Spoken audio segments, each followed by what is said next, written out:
আচ্ছা, আপনার এই ভিডিওটা আপনার অনুমতি নিয়েই করা হচ্ছে, ঠিক আছে? আপনার ট্রিটমেন্টের জন্য। আপনার এই সমস্যা হচ্ছে কি, এই থাইরয়েড গ্ল্যান্ড এটা ফুলে আছে। এটা রাইট সাইড, এটা আপনার রাইট সাইড, আর এটা আপনার লেফট সাইড। লেফট সাইডে কোনো সমস্যা নেই, কিন্তু রাইট সাইড ফুলে আছে। এর জন্য আপনি বেশ কিছুদিন ট্রিটমেন্ট নিয়েছেন হোমিওপ্যাথিতে, ঠিক আছে? এবং হোমিওপ্যাথিতে বেশ কিছুদিন ট্রিটমেন্ট নেওয়া হয়েছে। তা বেসিক্যালি এই রাইট সাইড লোবের জন্য এই যে থাইরয়েড গ্ল্যান্ড ফুলে আছে, সোয়েলিং। সোজা করুন, মাথা সোজা করুন, মাথা সোজা করুন, তুলতে হবে না, স্বাভাবিক। ঠিক আছে? এই যে ফুলে আছে, এর জন্য ফুলা জায়গাটা এরকম। তো এর জন্য একদম ম্যাটেরিয়া মেডিকাই সাধারণ, একদম অতি সাধারণ একটা মেডিসিন আছে, সেটা হচ্ছে সাইলেশিয়া। সাইলেশিয়া এর জন্য একদম পুরো পারফেক্ট। কিন্তু এটা আস্তে আস্তে বাড়ছে। উনি প্রায় 3 বছর ওষুধ চলছে ওনার, এবং উনি যে ডাক্তার দেখিয়েছে সেখানে সাইলেশিয়াও ব্যবহার হয়েছে। সাইলেশিয়া অনেকবার করে ব্যবহার করা হয়েছে, কিন্তু শুধু যে সাইলেশিয়াই কমবে এরকম কোনো ব্যাপার নেই। এখানে ডাক্তারের কোনো নাম দেখাবো না, ভাঁজ করা আছে। এই যে ডাক্তারের প্রেসক্রিপশন, উনি যা যা ওষুধ প্রেসক্রাইব করেছে, আমি প্যাডের নাম দেখাবো না, ঠিক আছে? এখানে সাইলেশিয়া থুজা ব্যবহার হয়ে গিয়েছে, সিপিয়া,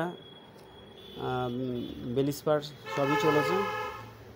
উনি মনে হয় সাইলেশিয়াও একবার ব্যবহার করেছে, দেখে নিন।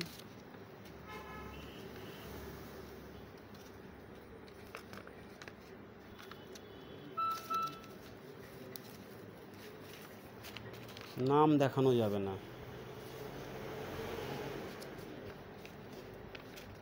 কারণ প্রত্যেক চিকিৎসকের নিজস্ব একটা থিওরি থাকে, সেই থিওরির জন্য তাকে কখনো ছোট করা যাবে না।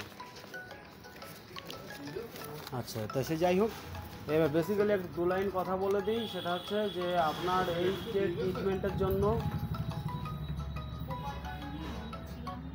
এই এই এই সমস্ত গ্ল্যান্ডে সাইলেশিয়া যেভাবে ব্যবহার হয় হলো, সাইলেশিয়া দিতেই হবে, কোনো রকম ভুল করলে হবে না। কিন্তু এই গ্ল্যান্ড সোয়েলিং, মানে এই যে ফুলছে, এই গ্ল্যান্ড আক্রান্ত হয়েছে কোনো না কোনো ব্যাকটেরিয়া।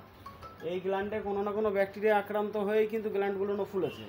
সুতরাং এই গ্ল্যান্ডের জন্য এই যে ব্যাকটেরিয়া এফেক্ট, এর জন্য আগে পারফেক্টলি কোনো একটা ব্যাকটেরিয়া বুঝতে হবে কী ব্যাকটেরিয়া এখানে একটা অ্যাটাক করেছে। তার কোনো টেস্ট আপাতত ইন্ডিয়ায় হয় না এইভাবে। এফএনএসি করানো হয়েছে, পেশেন্টের সমস্ত রিপোর্ট করানো হয়েছে। রিপোর্ট অবশ্যই প্রয়োজন। এই যে এফএনএসি করানো হয়েছে, ঠিক আছে? এখানে তেমন কোনো খতরনাক বাজে কোনো দিক পাওয়া যায়নি, শুধু জাস্ট গ্ল্যান্ড সোয়েলিং। তো এই সোয়েলিংয়ের জন্য স্টেপটোকক্সিন বলে একটা ব্যাকটেরিয়া আছে, এই ব্যাকটেরিয়াটা মূলত দায়ী। দ্বিতীয় দায়ী আছে টিউবারকুলার ব্যাকটেরিয়া। এবার সেক্ষেত্রে এখানে প্রথমত টিউবারকুলোসিসের একটা টিউবারকুলোনিয়াম সিএম হোক বা 10 হোক, উচ্চ পাওয়ারের একটা ডোজ এনাকে সাজেস্ট অবশ্যই করার দরকার, না হলে কিন্তু এই সোয়েলিং কমানো যাবে না। আর আপনারা এটা দেখলেন, এর যে মতামত কমেন্টস করে জানাবেন যে এনাকে কোন মেডিসিন সাজেস্ট করা হয়। এখন এই জায়গায় কিন্তু এইটা ভাবলে হবে না যে ওনার শীতকাল ভালো লাগে বা গরমকাল ভালো লাগে বা কি গরম খাবার ভালো লাগে, এই সমস্ত কনস্টিটিউশনের চক্করে পড়ে থাকলে হবে না। হোমিওপ্যাথি কিন্তু আপগ্রেশনে কমপ্লিট চলছে।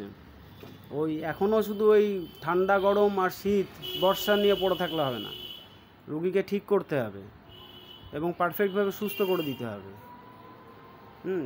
এইটা হচ্ছে চ্যালেঞ্জ নিতে হবে, এরকম চ্যালেঞ্জ নিয়ে এগোতে হবে। শুধু ওই বই পড়ে শীত ঠান্ডা গরম গ্রীষ্ম টক ঝাল মিষ্টি নিয়ে বসে থাকলে হবে না। এনার প্রবলেম সাইলেশিয়া আসবে মাস্ট বি। আর সেকেন্ড অপশানে আছে আপনার কোনো না কোনো ব্যাকটেরিয়াল এফেক্ট। কোনো ব্যাকটেরিয়ার অ্যান্টিডোট না থাকলেও আপনার কাছে টিউবারকুলোনিয়াম আছে, টিউবারকুলোনিয়ামের একটা ডোজ দিয়ে আপনি ট্রিটমেন্ট শুরু করুন, ব্যাস ক্লিয়ার। এর ফিডব্যাক রিপোর্ট আপনাকে দেবো। হ্যাঁ, এই পেশেন্টকে আমরা সাজেস্ট করছি, প্রেসক্রিপশান করছি টিউবারকুলোনিয়াম সিএমের একটা ডোজ, এবং সাইলেশিয়া আমরা 200 পোটেন্সিতে রাখছি, ঠিক আছে? এবং এখানে কোনো ক্যালকেরিয়া ফ্লোরিকা ব্যবহার করছি না, অনলি সাইলেশিয়াই থাকছে পেশেন্ট। এবং ইনি আরোগ্য লাভ করবে যখন, তারপরে এনারই ফিডব্যাক ভিডিও দেব, ঠিক আছে? যেমনভাবে আমরা একটা পেশেন্টের কেস টেকিং ভিডিও করছি, ঠিক সেইভাবে সেই পেশেন্টের একটা ভিডিও অবশ্যই ফিডব্যাক ভিডিও পাবেন। ঠিক আছে।